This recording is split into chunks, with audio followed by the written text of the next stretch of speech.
Anyway, yeah, I'm going to continue to the next game. This is called The Wolf of Derevnya. I got sponsored to play this game, so this is a free full game that I received the key from Keymailer. In case anyone wanted to know more about this game, feel free to type !KM on the chat room, or you could also Google and find out more about this game if you wanted to do it by yourself. That's all basically. Enjoy the stream, enjoy the broadcast. This is a narrative game, so probably gonna be boring for some people, probably. Anyway, welcome once again. Enjoy the stream, enjoy the broadcast.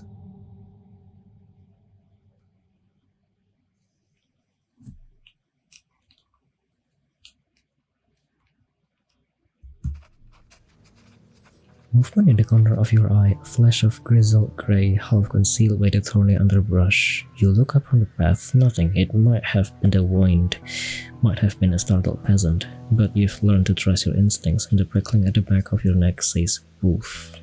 Follow the beast into the woods, examine the path, head down the path to the west, head up to the east.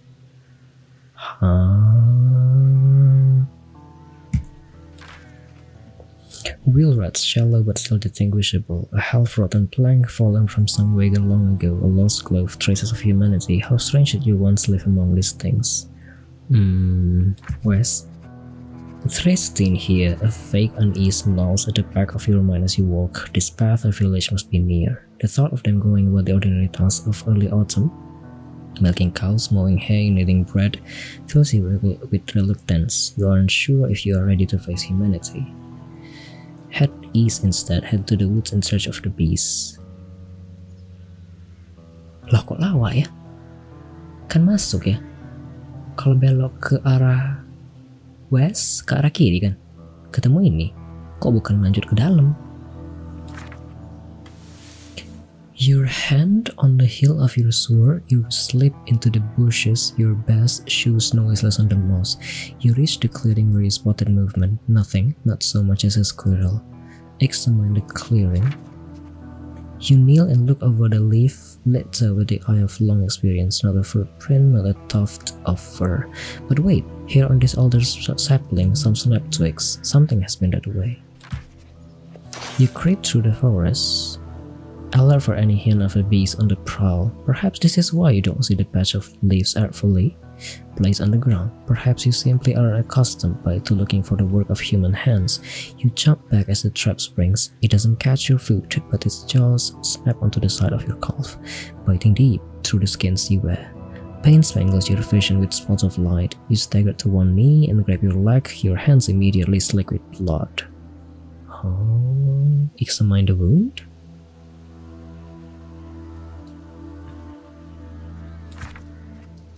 You root through your rucksack for some old strip of cloth, the long faded last remnants of your bogatier's tunic. You wrap them nearly tourniquet tied around your leg and press down with both hands, biting your lip. The close is instantly saturated. The bleeding shows no sign of slowing. There's nothing for it. You're going to need real medical attention. You are not sure how you wish to re-enter society, but it wasn't like this, staggering against the trees for support. A trail of bloody footprints marking your path. The village looms ahead, the church's onion dome rising above the isba's carved ridgepoles. You can hear low voices. See a couple of people in the village square drawing water from the well. They haven't caught sight of you yet. When people look at you, they usually assume you are a man. At least that's what they saw once, when you were a proper bootier. How they will react to this grizzled creature dressed in skins. It's difficult to look confident when you are staggering to keep awake off your lacered leg. Drawing closer to swooning with every step, but you do your best. You will not show weakness before these people. Chin up. What was there before? No, I miss. Click, never mind. The people by the well pause, the woman setting down her bucket. You feel their gaze traversing your layers of furs, your long, tangled hair. Silence settles over the village. Faces appear in doorways. No one speaks. God be with you, you say, your voice hoarse with long disuse. The man by the well smirks and he looks you over. He certainly hasn't been with you. Rhoda! She's more of a girl. Taste this one on the wind I did like rock fall. She nods at your bloody leg. Your flesh bit. You need help? It's hard to understand. Does this village have a doctor? No doctor here. But a young woman. But Mila speaks the plant talk. Taste to death. Heat on you? Has it out like that. Come on, brother. Be a pillar. The man's nose wrinkles as though your smell offends him, which it probably does, but he slings your arm over his shoulder. The two of them help you to a building with red cables and a lantern hanging over the door. Womb-like warmth and dimness swallow you. Bundles of herbs hang from the roof beams and a masonry stove dominates the wall. The air is close with a lingering smell of bodies. A woman in an apron is bent over the stove. Honestly, Brainslav, it's not even noon. She says before she turns and sees you. She's middle-aged, with a kind of careworn face, dark blonde hair slipping from under her cap. The man and young woman help you onto a rough-hewn wooden bench. Your vision swims through hazy darkness as all your weakness catches up to you at once. The woman sizes up the situation at a glance. She shoos the other two out of the inn. Well, go on. You'll only be in the way. She peels away the dirty furs and bandages casted to your leg with dried blood and clicks her tongue at the side of the rag wound. What happened? A trap. A trap?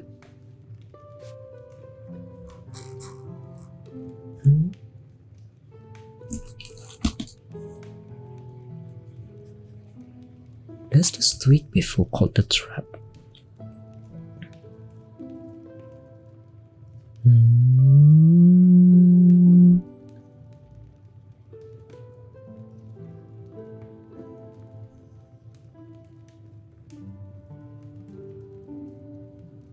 Oh, it is a trap.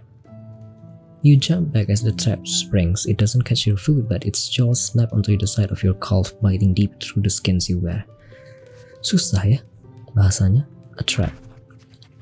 Stupid of me, I should have seen it. The woman sighs and shakes her head.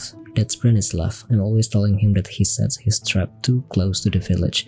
You are lucky it isn't worse, no broken bones, at least, but it will need stitches. As she goes to fetch a needle and thread, she says, I'm Mila, by the way. Do you have a name? What name do you give? Sasha? Dragomir. Yekaterina? Dragomir. God, what a name. Well, I imagine this will be nothing compared to the things you've been through, but some liquid fortitude still won't go amiss.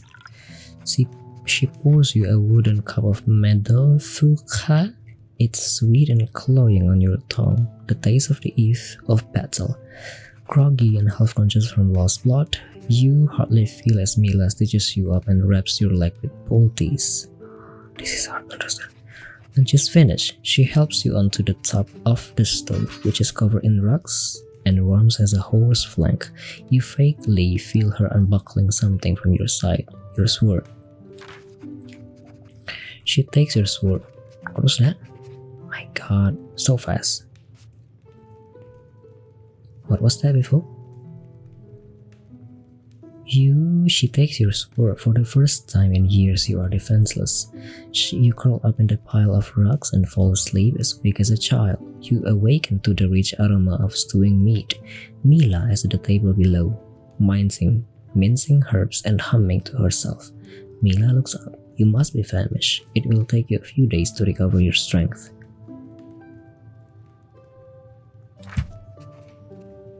I have nothing. She laughs shortly, and I'd spend it on what? A pilgrimage to Novgorod to buy gilded icons. She waves at her surroundings. All of us have nothing, save Lord Godamer, of course. Why help an injured traveler in desperate need of assistance? What a world are we in that you need to ask such a question? She pauses with a knife in her hand, looking at nothing. Do you know there was a time when man would help his fellow man merely because it was the Christian thing to do? Okay. You climb down from the stove. Mila is ladling the stew into wooden bowls. A shaggy grey tabby sits in front of the stove. You take a seat at the table and accept the bowl she offers you. The broth is thick and brown, and steam rises off it. It scalds your tongue, but still you drink it like a starving animal, ignoring the spoon. Salt and herbs. You can't remember the last time someone cooked for you. Mila sits opposite you. You now realize she isn't as old as you thought, not nearly. Looking past her work, roughened hands, she can't be more than 30. Those eyes, though, there's something in those distant eyes, like she's seen empires rise and fall.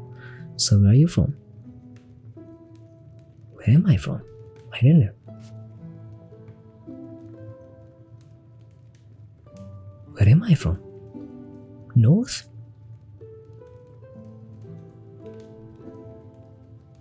I don't know. Where am I from? Novgorod?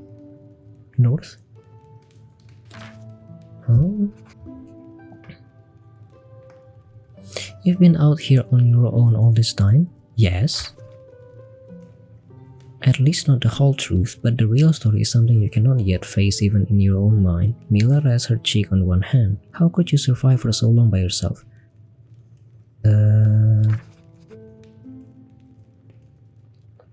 After a minute or so, it sinks in that you're being ridiculous, but you are damned if you'll break the silence first. The fire in the stove is out. I could draw you a bath.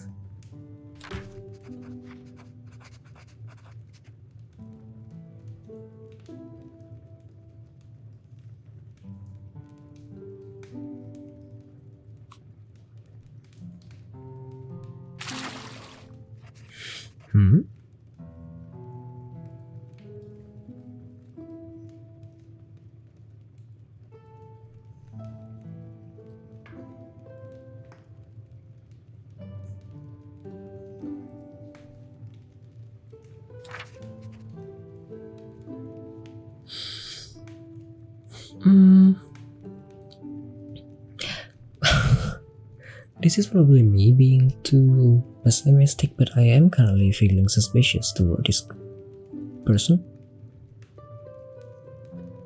So kind. The kaftan is berry red with patterns of leaves embroidered around the sleeves and the lower hem. Hem is a little too large for you. There are faint stains under the arm. You wonder who wore it before you. You wonder if Mila made it herself, who she spent all those hours embroidering. Leaf spoke. Mila re-entered the inn a few hours later, a basket of marsh peppers on her arm. You are looking significantly more human. How are you feeling? Better?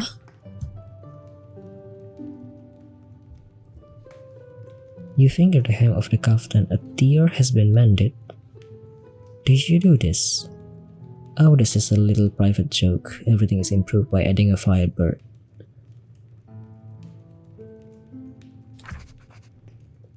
No one. Someone I knew a long time ago. I'm feeling stronger. I think I might get out and stretch my legs a little. If you walk with a staff, you ought to be alright around a little place like Derevnya. Okay. This is so... You are outfitted with a sturdy oak staff, smooth polished patches worn into it by other hands. You swore rest by the door like a sleeping guard dog. Take it. You buckle on the scabbard belt, crack and stiffen with age to the shape of your body. The sword's weight is reassuring on your hip. You step blinking into a mild September mid-afternoon. You must have slept half the day away. The village square, such as it is only a patch of well-trodden mud in the center of a cluster of izbas. A small church stands before you. Its roof vaults lofty onion dome, all built on the same weathered, mossy wood. Across from it stands the inn. The staring has stopped, at least although you catch a few curious glances when the villagers think you are not looking. The man called Broda is splitting logs beside the well. Where to go? Broda? He sets down his axe, pushes his hair out of his face. He's lanky and handsome in a stony way, flinty eyes, a aquiline nose. What does this mean? Sharp chin. So you didn't die after all? No, I didn't die, thanks to you. Sorry to disappoint?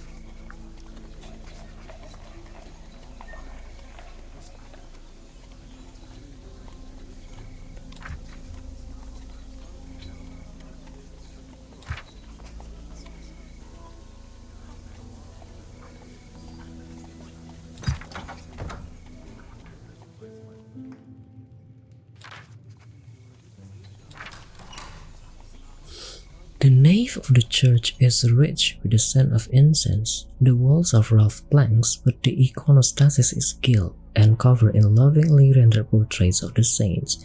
A priest sits on a bench by the door, poring over a slim codex with a cracked black leather cover. A curly grey beard folds down his chest, and he has a kindly face with crinkles around the corners of his eyes. His cassock is well worn but tidy. He steps forward, stops you at the door with a raised hand. No weapon in the house of God, please.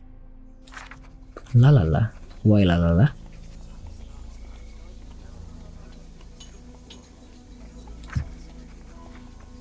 Here the path meanders its way out of the village and into the trees which crowd it with their shaggy branches. On the north side, the land slopes down toward the weed-choked pond. To the south, the oaks and beech melt into a stand of birch trees which give way to meadow. Just me saying that I'm here. Hello? Have you finished your meal? I haven't checked the Discord yet. But I saw your notification. The pond water is dark and flat as glass. A couple of turtles blinks at you disinterestedly.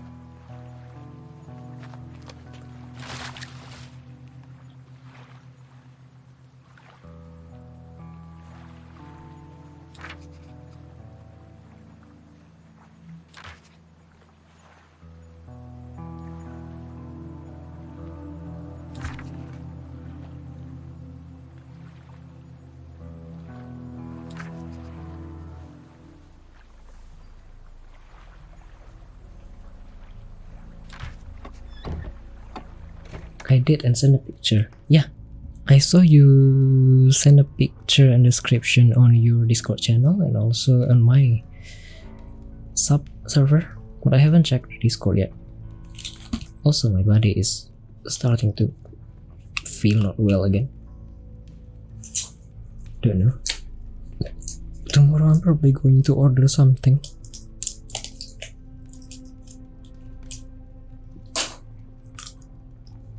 I'm just not feeling well lately.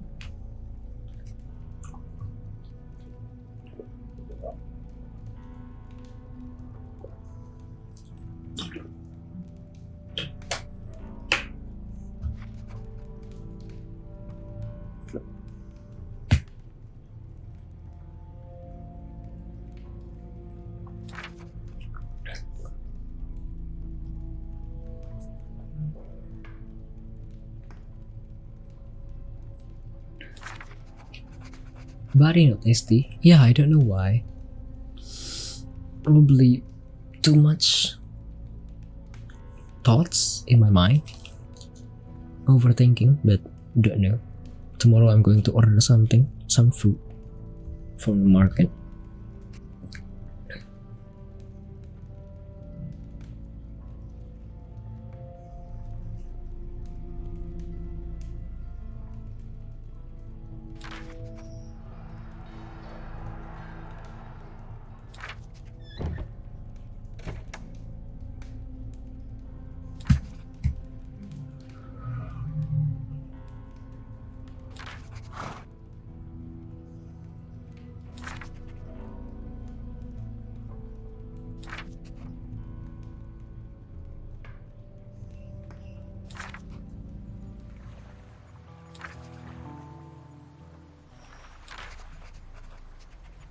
Yeah, I hope everything is also okay. But yeah, tomorrow I'm going to order something. That's my plan basically, since I was planning to start streaming. To be honest,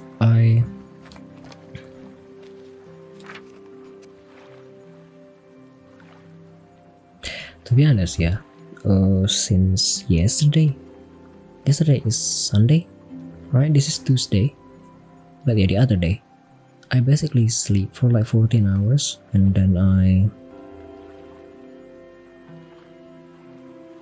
then on Monday I also sleep from 9 to 18 basically today, yeah kan? Yesterday, Monday. And yeah, I was thinking since the morning, should I cancel the schedule for Monday? But at the same time, I think it's going to be okay. So yeah, here I am.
Should I save and change another game?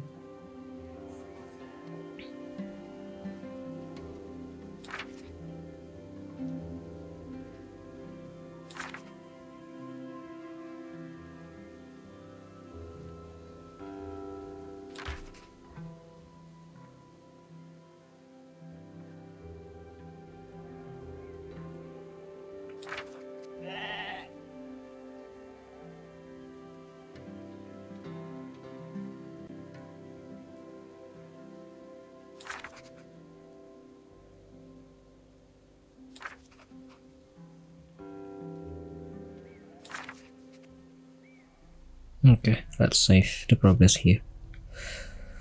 I'm going to probably replay this one offline.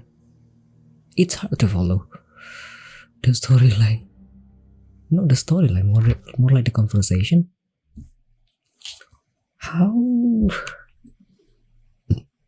how the character talk to each other is hard to follow. Previously, I played Touchstar for like almost 2 hours, and I actually enjoy because I could understand what they are speaking. But here, it's pretty hard to understand.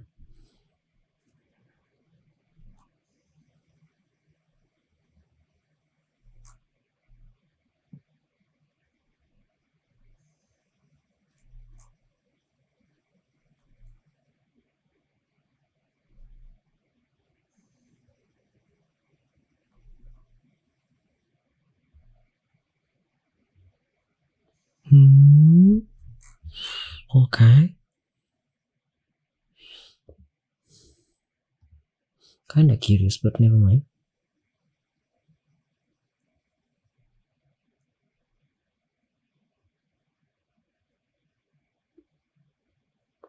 The English translation is excellent.